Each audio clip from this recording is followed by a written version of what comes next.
μία ακόμη διοργάνωση της Καταρίνας Αγγέλου στη γειτονική Ιταλία, στη Ρώμη. Ένα ταξίδι υπέροχο και πολύ δημιουργικό.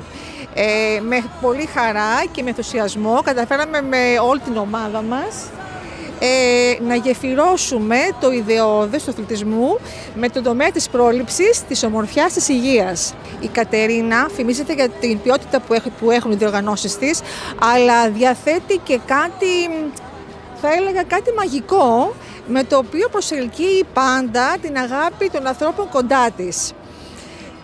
Όπως λοιπόν καταλαβαίνετε, ο επαγγελματισμός και ο τρόπος με τον οποίο πλαισίωσε και αυτή τη διοργάνωση έφερε ένα μαγικό αποτέλεσμα για όλους. Επόμενος σταθμός. Επόμενος σταθμός.